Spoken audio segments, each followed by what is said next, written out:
me encuentro en el bautizo del libro La verdad sobre el asesinato del presidente Delgado Chalbaud, autoría del muy querido Oscar Llanes, escritor, político, cronista y hombre pionero en el periodismo televisivo. Asimismo, envío saludos de su gran amigo, el maestro Alirio Oramas.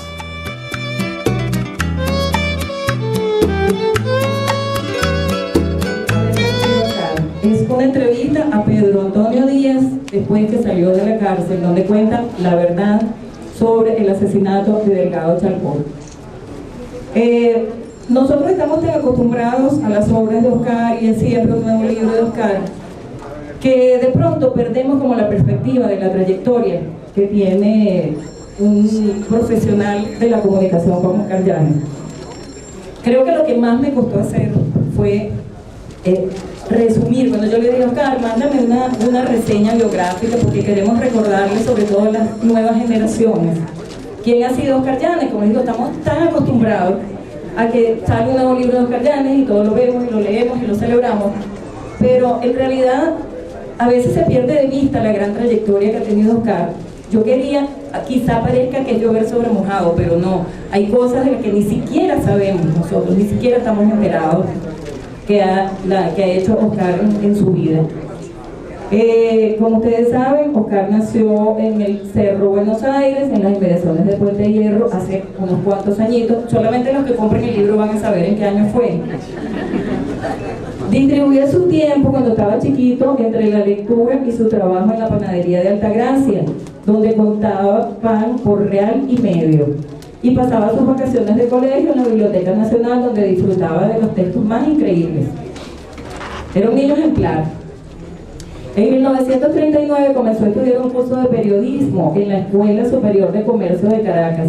A los 13 años de edad soñaba con ser psiquiatra, pero un aviso del diario El Universal hizo que su destino cambiara e ingresó en la primera escuela de periodismo que existió en Venezuela, en la Universidad Libre Augusteo, fundada en 1941 por Monseñor Rafael Lovera. Me pareció interesante leer estos datos porque no sabemos, muchos de nosotros no conocemos, y como decía, sobre todo las nuevas generaciones. Estamos hablando del año 1941. A los 14 años de edad entró como reportero y redactor en el diario Últimas Noticias. A los 14 años de edad, donde se encargaba de titular los cables de la Segunda Guerra Mundial. Fue profesor de la primera promoción de la Escuela de Comunicación Social de la Universidad Central de Venezuela y dictó cátedra en la Universidad Católica Andrés Bello de Caracas. A los 25 años de edad, fecha en la que todavía algunos niñitos siguen viviendo con sus papás y sus mamás, Oscar asumió la dirección del periódico La Esfera. En 1948 recibió el primer premio del Concurso Nacional de Reportajes de la Asociación Venezolana de Periodistas. En 1964 se le confirió por primera vez el Premio Nacional de Periodismo. Estamos hablando de ya 40 y tantos años, el cual le fue otorgado por segunda vez en 1965 por su antigüedad, competencia y pericia en la profesión periodística. Posteriormente, Oscar se interesó por el periodismo televisado.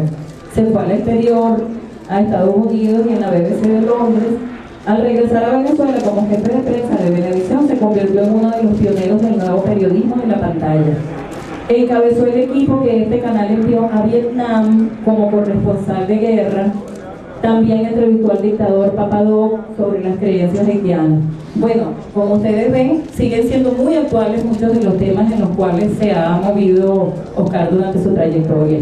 En la actualidad es asesor de la vicepresidencia ejecutiva de Venevisión. Como conductor de espacios televisivos se ha destacado en los programas Así son las cosas, el premio Monseñor Pellín 1997, La Silla Caliente, La Mañana Caliente, Oscar Llanes en La Guataca y Lo que usted no sabe. A los 83 años de edad, Armandito sigue siendo reportero. Les damos las gracias de nuevo por estar aquí, por acompañarnos. Voy a dar la palabra. Este libro reaparece después de 30 años de su primera edición y no aspira a convertirse en documento de acusación o prueba de inocencia. Es más bien el retrato de una época con la cruda noticia del asesinato que cambió la historia contemporánea de Venezuela.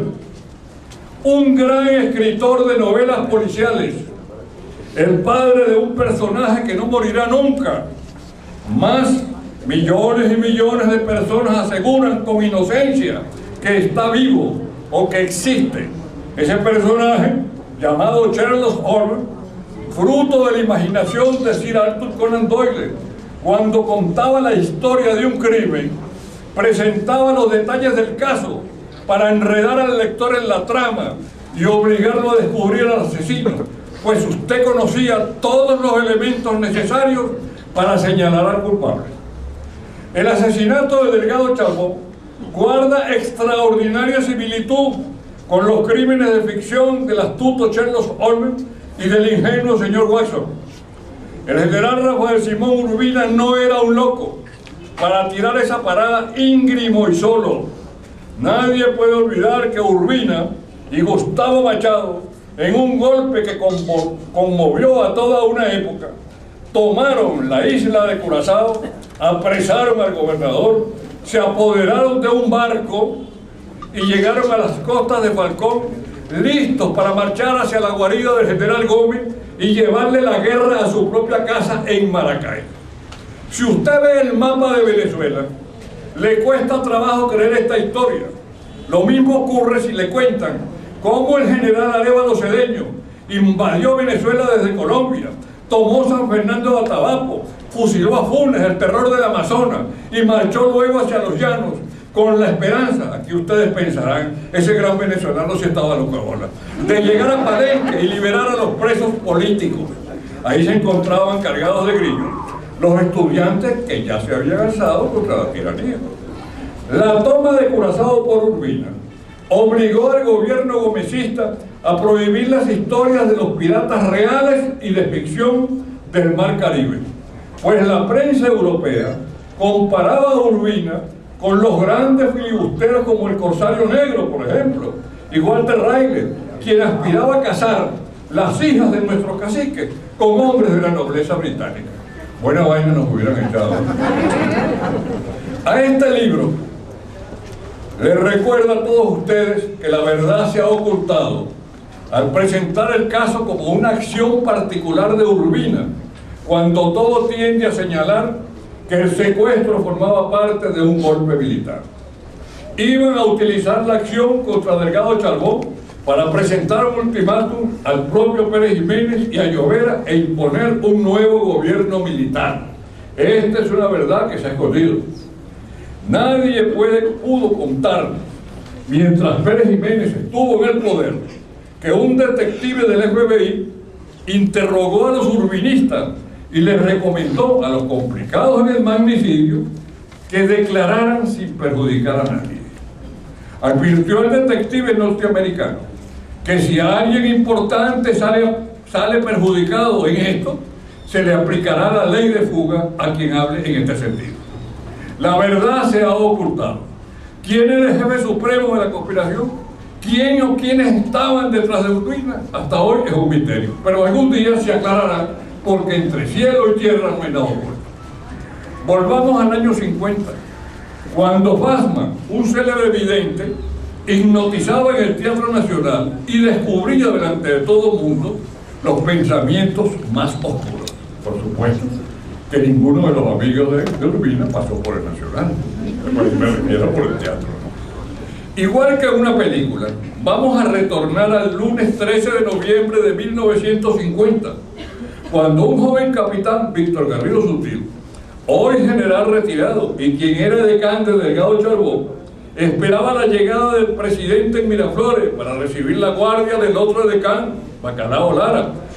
Y en cambio, lo que le llegó a Víctor, en lugar del presidente con su decán, fue la gorra militar de Delgado Charbó, que había sido encontrada en las inmediaciones de la casa del presidente de la Junta de Gobierno en el Country Club. Garrido Sutil entregó la gorra a Pérez Jiménez, quien para entonces era miembro de la Junta Militar de Gobierno y ministro de la Defensa. El general Garrido se encuentra hoy entre nosotros. Bienvenido. Lo mismo que la doctora María Isabel Urbina, hija del general Rafael Simón Urbina, quien en la embajada de Nicaragua le quitó el revólver a su padre cuando intentó suicidarse minutos antes de que lo detuvieran. La doctora María Isabel Urbina, en una larga entrevista conmigo publicada en este libro, aporta valiosos datos hasta ahora no conocidos. Este discurso debe terminar con la clásica frase de así son las cosas, pero también puede servir este discurso para recoger las acciones del pasado, que buenas o malas, siempre prestan una gran enseñanza a quienes estudian la historia. La historia de Venezuela es rica de grandes cosas. La historia de Venezuela señala nuestros pecados y señala nuestras virtudes. Pero todo venezolano, hoy, mañana y siempre, de los pecados y de las virtudes venezolanas, debe sacar una lección, una gran lección. Todos nacimos aquí. Este país no es propiedad de nadie, es de todo y debemos convertir por encima de todas las cosas a Venezuela en un gran país. Muchas gracias.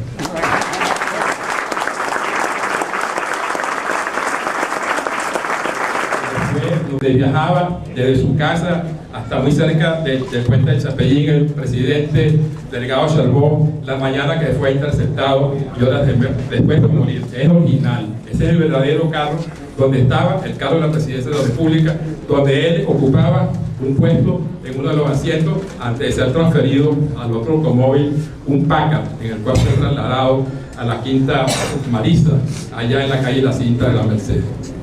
Gracias a ese grupo, gracias a la presencia de ustedes.